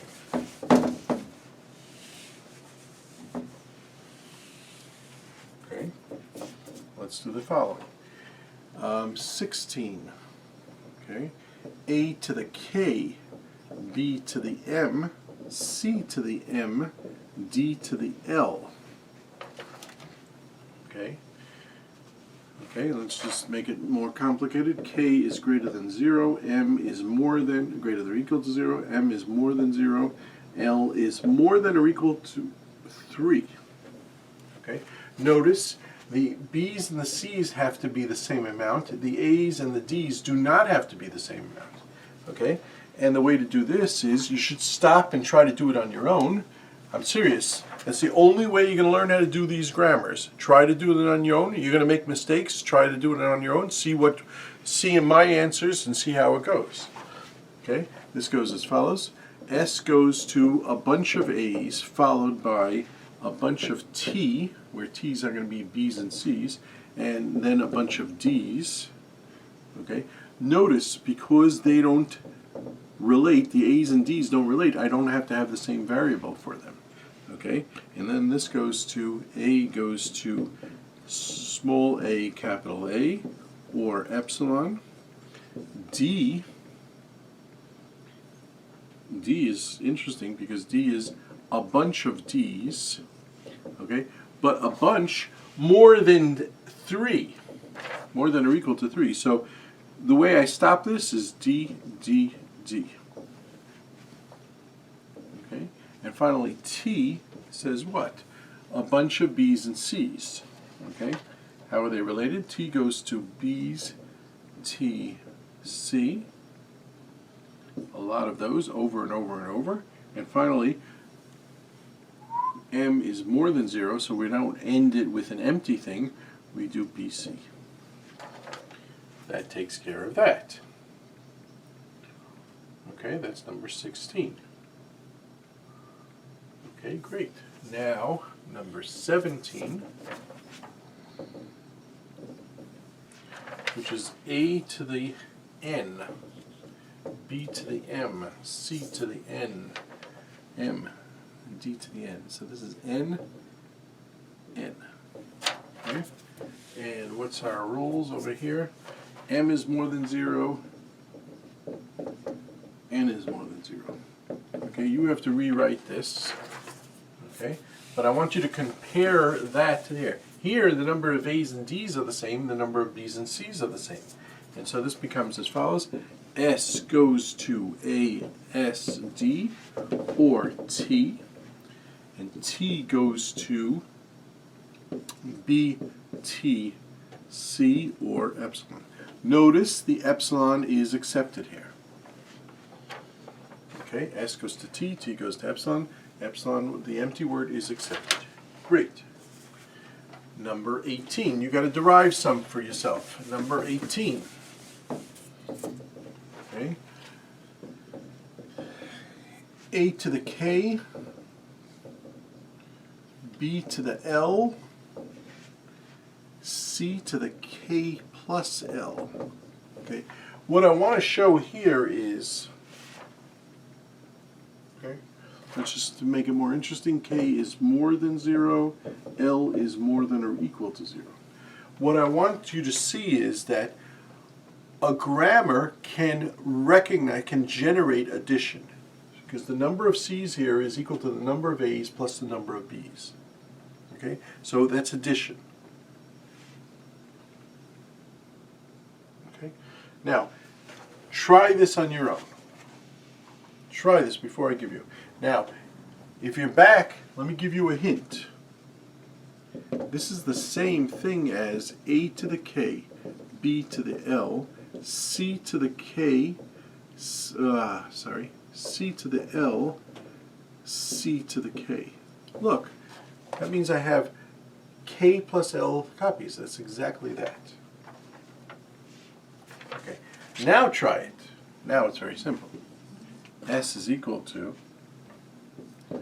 A, T, C. For every A you put down a C. Okay. Or A, S, C. Okay, and T goes to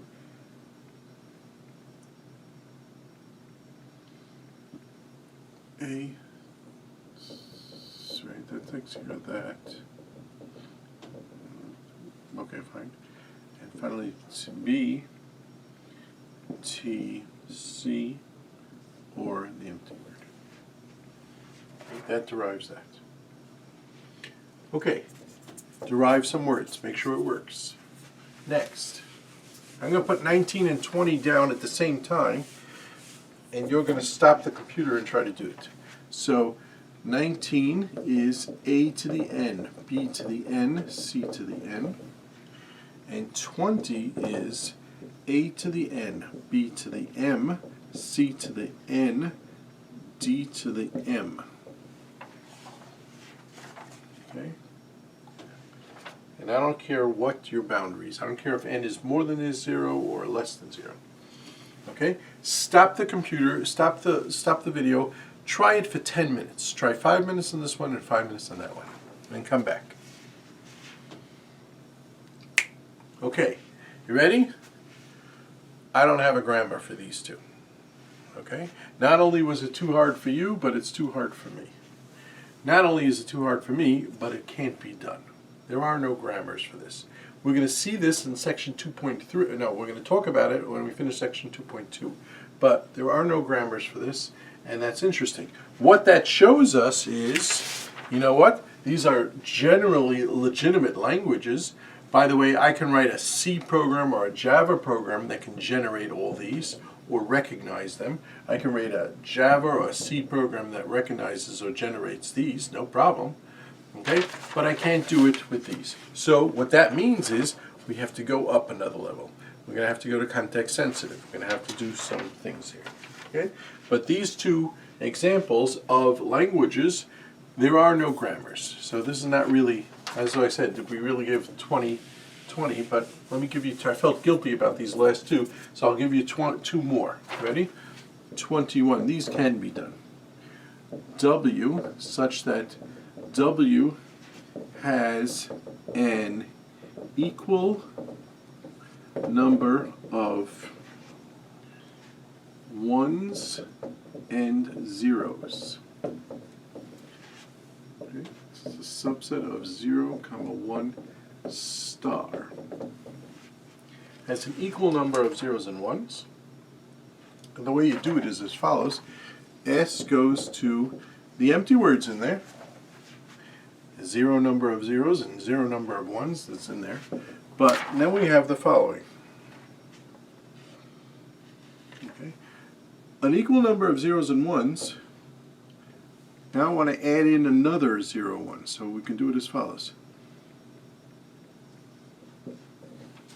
Add in another is 0, 1, that's for sure. But S, S, S.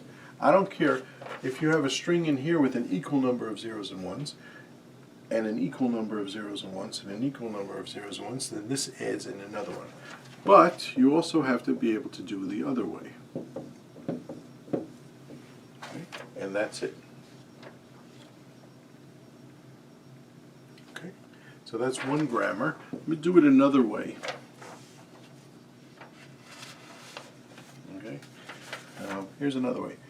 An equal number of 0 ones, if this is an equal number of zeros and ones, and this is an equal number of zeros and ones, then together they also have an equal number of zeros and ones. Okay? Or you can have an equal number of zeros and ones and then have a 0 and one, another one, or the empty word. So this has, these are all the possibilities. Okay? Great.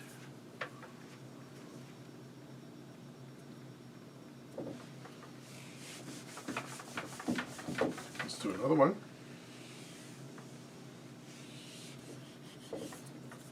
Okay, finally 22. W has twice as many ones as zeros. W has twice as many ones as zeros. There are 2 times more ones than zeros. Again, I don't care what the order. Okay, let me give you the grammar. S goes to 0s 1s 1 or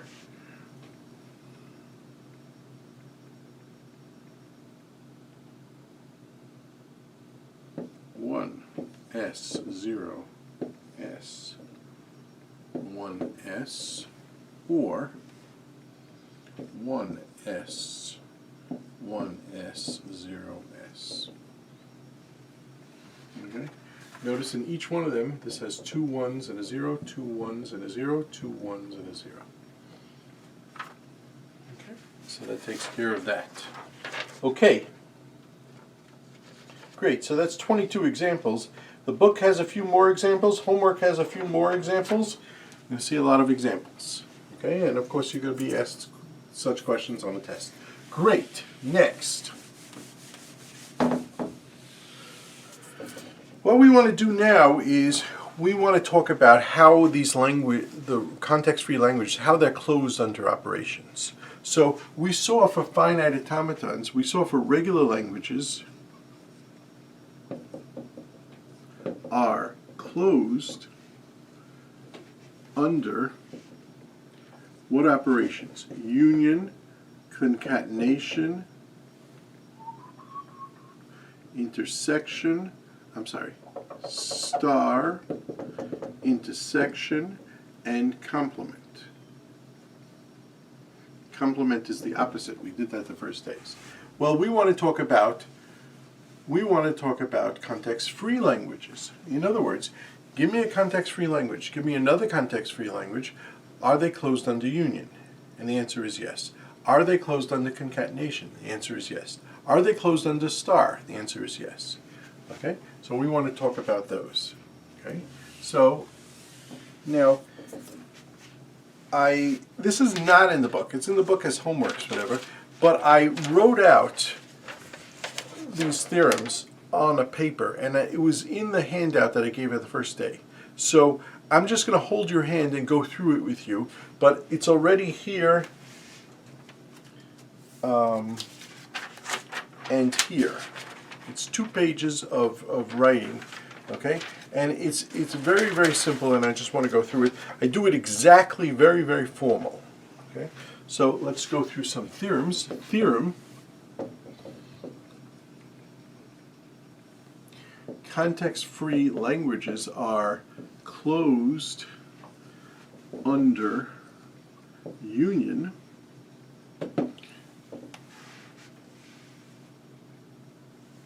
Okay, that means if you give me a context-free language and you give me another context-free language, okay, their union is the union of their words, and I want a grammar that generates their union. Okay, and again, I'm reading it from the book. So L1 is generated, I'm sorry, not from the book, from the paper that I gave you, by G1, that's the grammar one, which is equal to V1, alphabet 1, rules 1, starting set 1. Okay? L2 is generated by G2, which is equal to V2, set of variables, sigma 2, alphabet, R2, S2. Okay? And what I'd like to show is that there's a grammar that generates the union of these two things. Okay, so let's do it. L1 union L2, oops, union L2 is generated by G2, okay? And the most important thing is the rules. Again, you're reading it on the paper, but the most important thing is the rules is R1 union R2. In other words, look at the rules for this, look at the rules for that, but also add in a new starting state, S, not S1, not S2, okay? This new starting state, and this new starting state should have the following 2 rules. Look, when you're in S, go to S1, see if you can generate it from S1, or see if you can generate it from S2. Or, that or corresponds to that union. So, words in this language are either generated by G1 or generated by G2. In other words, the rules in R1 or R2, or what this says is, start off with a new starting symbol, which takes you to the beginning of this, where you'll generate it, or the beginning of this, where you'll generate it. Okay? So that's union. Next, concatenation.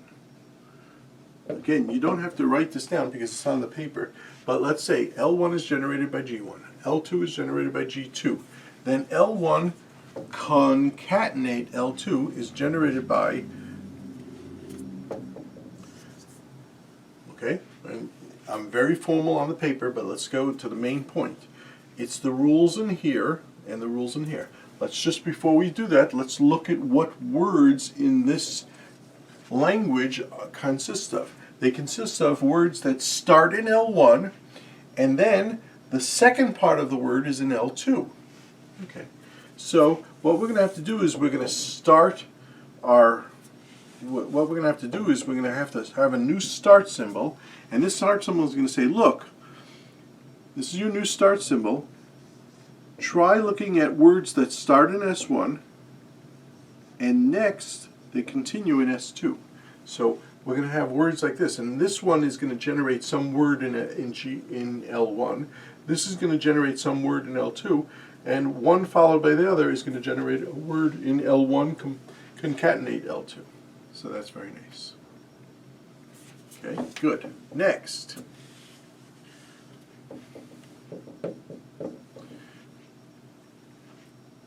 L1, so now we don't need this because context-free languages are closed under star. What does that mean? That means if you give me, ready?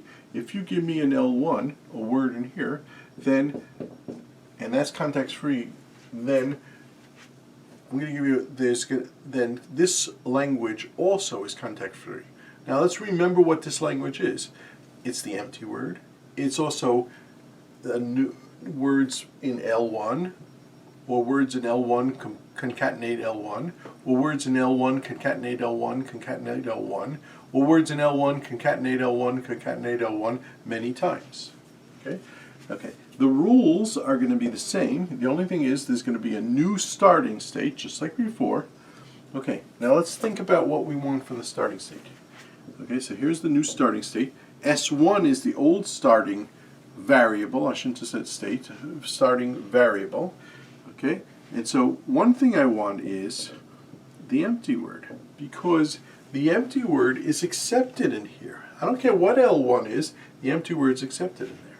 The next thing I want is, okay, I want to make the following loop. S goes to S followed by S1. S goes to S followed by S1. S goes to S followed by S1. As many copies as I want of S1 here. Okay.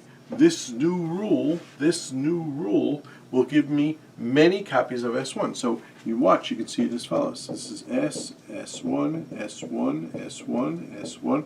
That's what this rule is going to do. Eventually you're going to get an epsilon, you're going to stop. Now, these S1s, they generate words in L1. So that takes care of that. Okay, great. So context-free languages are just like regular languages, closed under union, concatenation, and star. Great. Now, I would love to write, don't write this, I would love to write context-free languages are closed under intersection. Okay? But, you ready? They're not. Context-free languages are not closed under intersection. Let me show you what that means. That means there is a language L1 that's context-free. There is a language L2 that's context-free. And their intersection is another language. It's those words that are in here and in here. So we'll call that an L3. Okay? And it's not context-free. Okay? Now, all I have to do is give you one counterexample. All I have to do is tell you one place where it's wrong and the statement is false. For example, if I tell you all prime numbers are odd, it's a very nice statement. The only thing is it's false. Why is it false? Because there's a counterexample. Ready? 2 is a prime number, but it's not odd. Okay? So if I want to say context-free languages are not closed under intersection, I have to find you some language here, some language there, and then prove that it's not, and then show you it's not closed. So let's do it. Ready? Consider the following language. A to the N, B to the N, C to the M. Okay? Now you can write a context-free grammar that does this. You basically have a bunch of A's followed by the same amount of B's, and I don't care how many C's there are. Okay, so this is a context-free language. Next, how about this? A to the N, B to the M, C to the M. What about that? Well, you can write a context-free language for this. Why? Because that B to the M, C to the M we know how to do, and you just tag on a bunch of A's before. You know how to do that. Okay, so this is a context-free language. Okay, now let's look at their intersection. Let's think about it for a second. Words over here have the same number of A's and B's. Words in here have the same number of B's and C's. Words that are in both languages, that are in this language and in this language, have the same number of A's and B's and the same number of B's and C's. Okay, let's see if we can write that up. That's words A to the N, B to the N, C to the N. Okay, but about 10 minutes ago, you spent about a half hour trying to write a context-free grammar for this language. And you couldn't. And I told you I couldn't either. And I told you the reason is because it's not a context-free language. This is not context-free. It's up here. It's context-sensitive. It's more complicated. Okay, and we're going to understand why after section 2.2. But the point is that context-free language intersect with a context-free language is not necessarily a context-free language. Sometimes it is, but here's an example where it's not. So context-free languages are not closed-ended intersection. Okay, great. Okay, we found a counterexample, and therefore the theorem's false. Okay, theorem. Let's try this one. Theorem. Context-free languages are not closed under complement. They are not closed under complement. Okay? In other words, if you give me a context-free language L, it's a context-free language L, okay? What about L bar? Now, we saw for regular languages, you switch accepting states to non-accepting states, non-accepting states to accepting states, and you get it. But what about here? And the answer is, it doesn't work. Okay, and I'd like to prove it to you. Okay, and the idea is as follows. Well, it's called a proof by contradiction. You assume it does work. You assume that this is true, that context-free languages are closed under complement, and you get a contradiction. Well, if L1 is closed under complement, if it is closed under complement, watch what we can do. We can do the following. Take L1, take L2. Okay. Since it's closed under complement, we assumed, wink wink, we assumed wrongly, then it's context-free language. Then this is a context-free language. Take their union. We know before that the context-free languages are closed under union. Okay, and then that's a context-free language. Now it takes the complement of that. What do we call this? We call this L1 intersect L2. Okay, so look what we just said. We said as follows. Union. Context-free languages is closed under union. We all agree on that. But if it's closed under complement also, then we can do this. And we know from last time that this is equal to this. So if this is a context-free language, and this is a context-free language, then this will be, the whole thing will be a context-free language. But we saw that context-free languages is not closed under intersection. So how could it be that it's closed under complement? We proved it's closed under union. How could it be it's closed under complement? If it was closed under complement, we'd be able to do this. Okay? I'm sorry, it's been a few days since we saw the last thing, so let's do this again. Democrat and male is equal to, let's get some more room. Democrat and male is equal to not Democrat or not male complement. Okay, so let's do this. This is if you're a Democrat and a male, that means you're not a female or a Republican. If you're a Democrat and a male, that means you're not a female or Republican. Okay? So we can write intersection in terms of union and complement. Okay? Now union is closed under context-free language. If complement was also closed under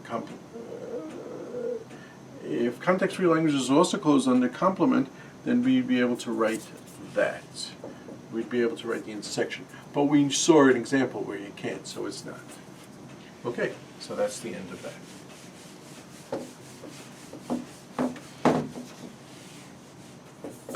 Okay, one more idea in this section 2.1, and then we're finished.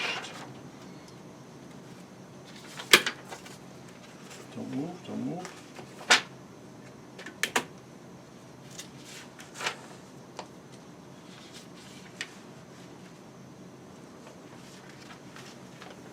Sorry.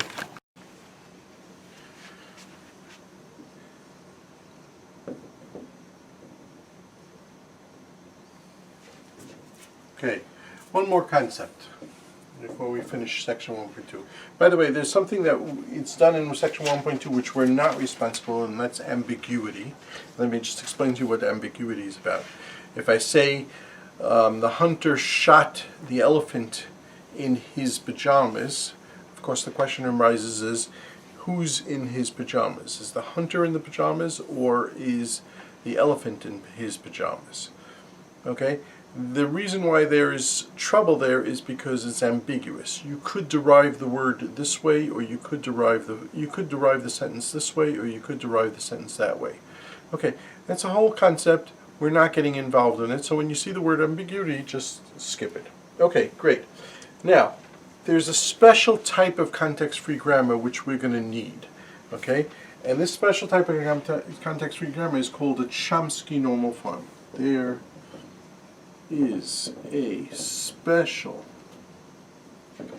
type of context-free grammar called Chomsky without the P, Chomsky normal form, okay, CNF, okay, grammar, okay, and what is it? All the rules are of the form A goes to BC, or D goes to a terminal. So this is not a regular grammar. A regular grammar had a variable goes to a terminal followed by a variable.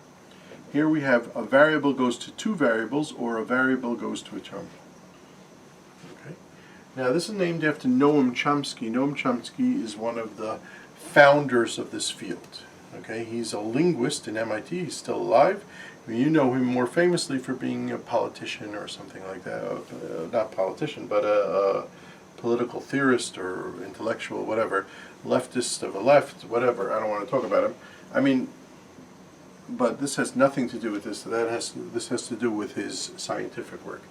Okay, all the rules are of the form like that. Okay, they're nice, easy things. Okay, great. What does this have to do? So these are special types of context-free grammars, not regular grammars, but another special type. Okay, and theorem.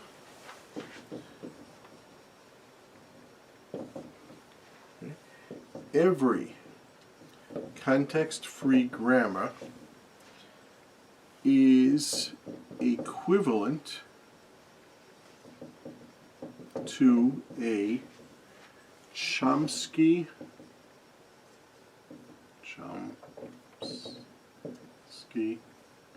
normal form grammar.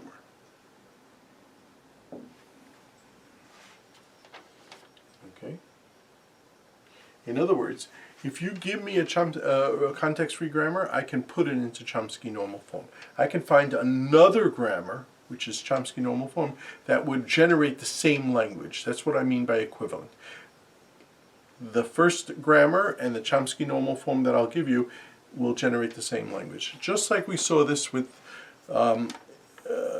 non-deterministic finite automatons, there's an equivalent deterministic finite automaton that will generate, well, that will recognize the same language. Here, you give me a context-free grammar, I'm going to put it into Chomsky normal form, and we'll do that. Okay?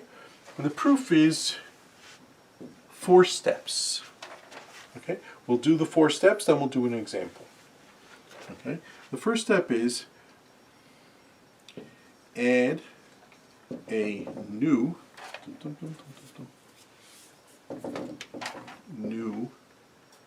start state. Okay? And a start symbol. Again, we're not talking about states, we're talking about symbols. Variables. Okay? So S0. And also add in this new rule. So you have this new start symbol. You better be able to go from that to that, to the old start symbol. Okay, so that was easy. 2. Okay. This is called the epsilon rule. And the idea is as follows. I'm not allowed to have any rule of the form A goes to the empty set. Okay, you're not allowed to have that rule, okay, because that's not a Chomsky normal form. Chomsky normal form is one variable going to 2 variables and one variable going to a terminal. That's not a terminal. So remove rules like that, okay, with 0 variables on the other side. Remember, you're allowed to have 2 variables on the other side or a terminal. You're not allowed to have something like that, okay? But you can't just remove a rule, you're going to change the grammar. So watch what you have. Let's imagine you have A goes to the empty word and B goes to X, A, Y, A, capital C, Z. Okay? Now, if I'm going to remove this rule, then I have to somehow look. One of the things that A can turn into is the empty word. So this can turn into the empty word, this can turn into the empty word. So if I'm going to remove that rule, I better add in other rules that take care of this. So for example, add in B goes to X, make that the empty word, Y,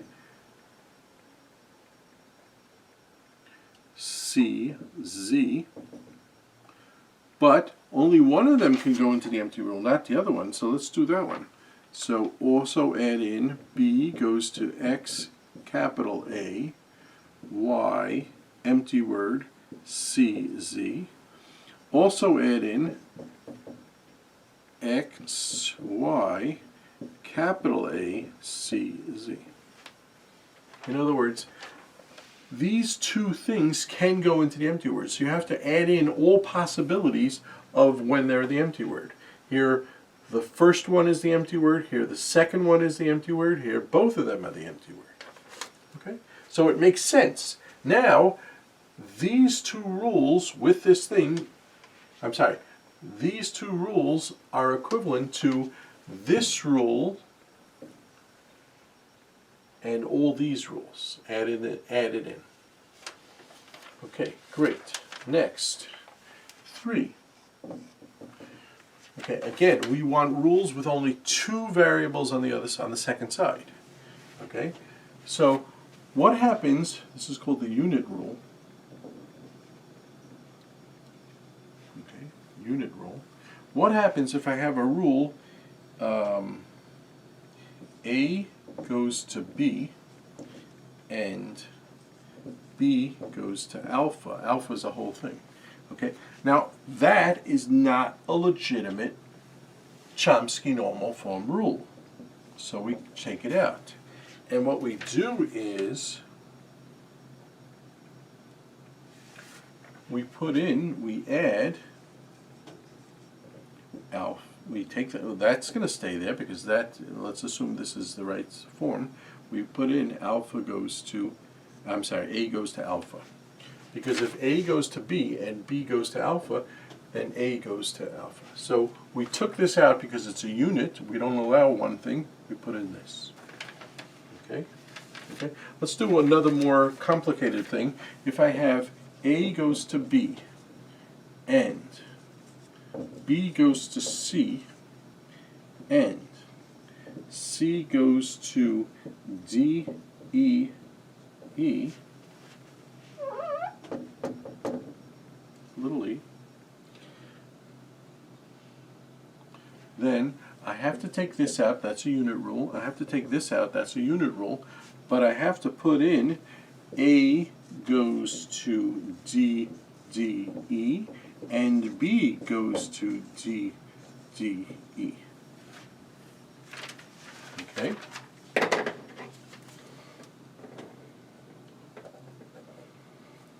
Okay, so that's rule number 1, rule number 2, number 3. Let's just remember, you're adding in a new start state, you take out anything that has 0 letters on the right.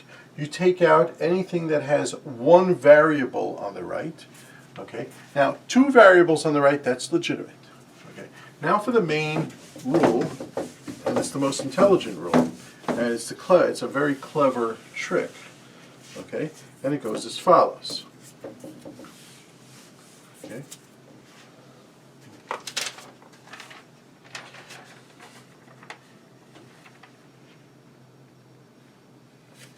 Let's say I have, this is the 4th rule. Does it have a name? Okay. More than 2 things on the right. Okay. Let's say I have A goes to U1, U2, U3, UN, where UI is a terminal or variable. Let's say I have this rule, where I have terminals or variables here. Now, let's go back. Chomsky normal form only allows you to have A goes to B, C, or A goes to T. Okay? You can't have n things. Okay? You're not allowed to have n things. I don't care if they're variables or terminals. You only have 2 things or 1 thing. So, here's what you do. Ready? Okay? I want to get rid of this. So, add in capital A1, capital A2, capital A3, capital A n minus 2. We'll call them dummy variables. They do nothing more than just sit there. They do nothing more than just sit there, and they hold on to your place in some sense. I'll show you in a second. Okay? Okay. Then we're going to take this rule out because this has too many variables and letters on the right.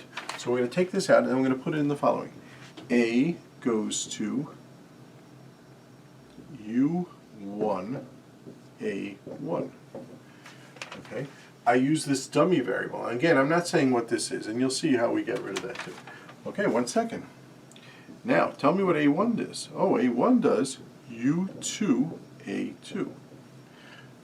Oh, great. So basically what we're doing is we're chopping this up into little pieces. Pieces 2 by 2. Okay? What's A2? Well, I better put down A3 there, U3. So A2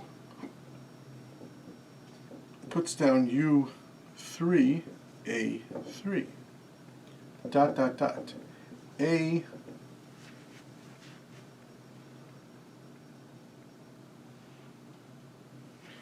So this A n minus 3 puts down un minus 2, an minus 2. That's the last dummy variable. Okay, great. Chop them up into little pieces. And then finally, an minus 2, we put down u of n minus 1 and u of n. Put the last 2 down there. That's it. You don't have to chop it up anymore. Okay? The other thing to worry about is if ui is a variable, that's no problem. If ui is a terminal, okay, never mind. Let's do this. Okay, let's say I have something like this: a goes to t comma b. That is not Chomsky normal form. Chomsky normal form says a goes to 2 variables. So what I do is I make a new dummy variable. The dummy variable is called c with a little t in it. It stands for constant t. And I cross this out and I say a goes to c with a little t in it, b. Oh, now, but you have to tell me what this is. This is not a t. This is t. This is a subscript. It's not, the t is not in the thing. Is not in the list. So we have ct goes to t. Okay.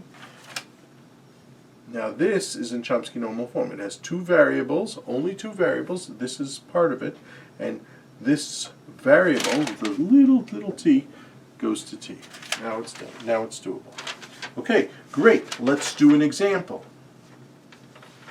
Okay, one second. Before we do an example, because before we do an example, I just want to make a picture of what we're doing here. Okay, what we're doing here is as follows. We do this all the time.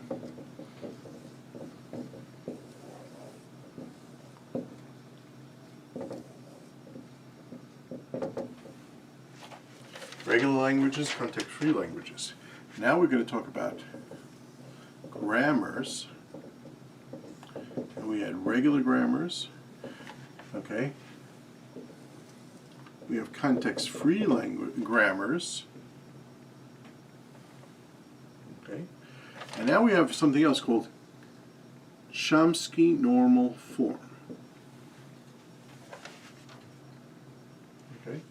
And context-free grammars go to context-free languages. Regular languages go to regular grammars. That we did already. But now look what we're saying. Every context-free language, I'm going to do this in a different color. Every context-free language, can be generated by Chomsky normal form. Okay, that's what I was saying, the same thing. This big context formal grammar, every one of them can be done in Chomsky normal form. Okay? So I'm going to start off doing an exercise. The book does another example, and then we do another example in the homework. So let's erase this.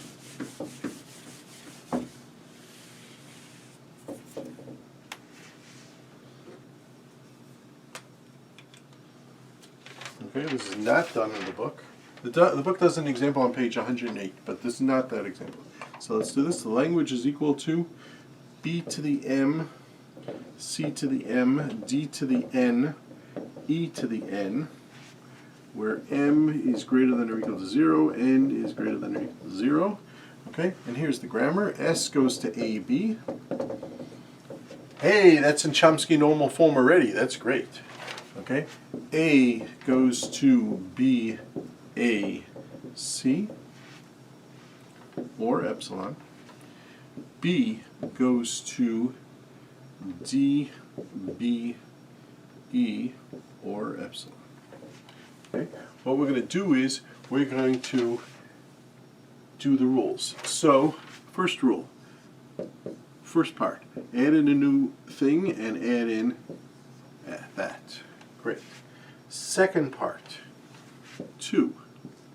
Okay, we're going to cross out A goes to E, and we're going to cross out B goes to E. Those 2 rules are illegal. But instead, we're going to add in, you ready? Okay. A can be the, oh, first we're going to add in this. Okay. Look, A can be the empty word. So we're going to add in S goes to when A, that's one thing. Okay. Next, B can be the empty word. So we're going to add in S can go to B. Okay. What else? This can be the empty word. The A here can be the empty word. So we're going to add in A goes to BC. Okay. And we're going to add in B goes, oops, that's a small c. And we're going to add in B goes to DE, because this B can be the empty word.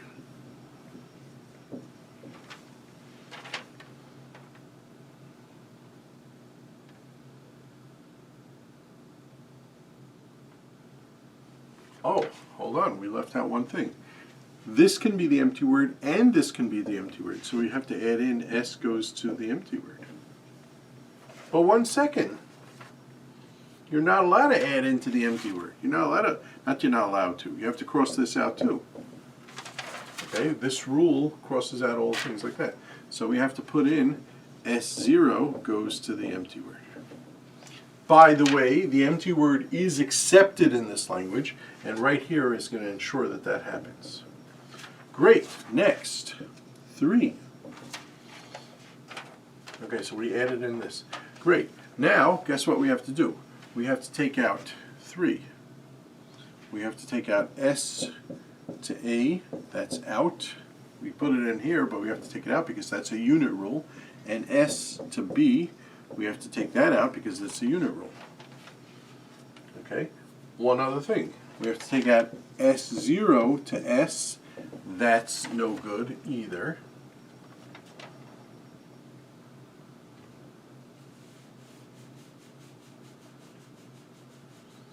Okay? And now we have to add in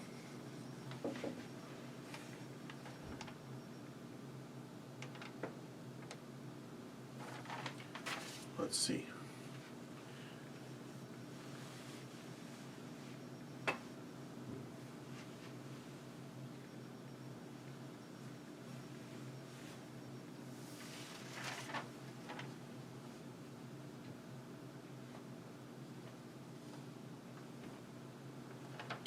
Okay, because we took this out and we have this, so you know what?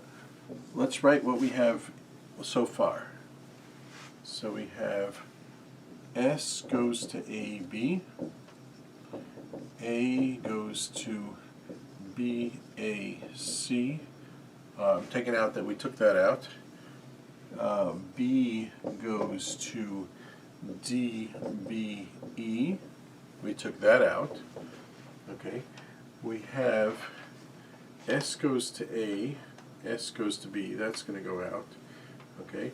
We have A goes to BC. That's okay. D goes to DE. That's okay. Okay. And we have S0 goes to E. That's okay. You're allowed to have the starting state going to there. I'll explain that in a second. Okay, now let's do this. S0 goes to S, S goes to A, that means S0 goes to A. That's not illegal. Okay, so you're going to have an A, so you're going to have as follows. S0, let's do this again. S0 goes to S, S goes to A goes to these things. So we're going to have S0 goes to B, A, C, or BC. Okay. Similarly, S0 goes to D, B, E, or DE.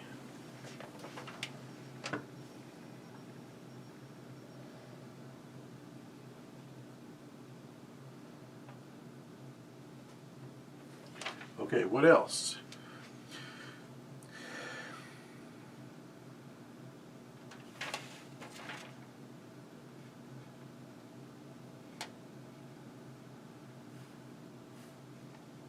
I think that's it.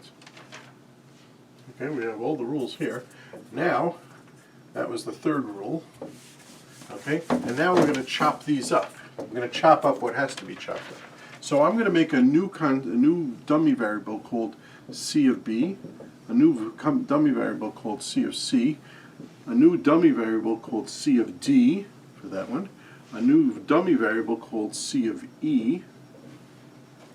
Okay, and I need some dummy variables. Those are the constants. I'm going to add in some dummy variables because I have to chop these up. So we get as follows. Here's the entire thing. S goes to AB. That's kosher. A goes to, you ready?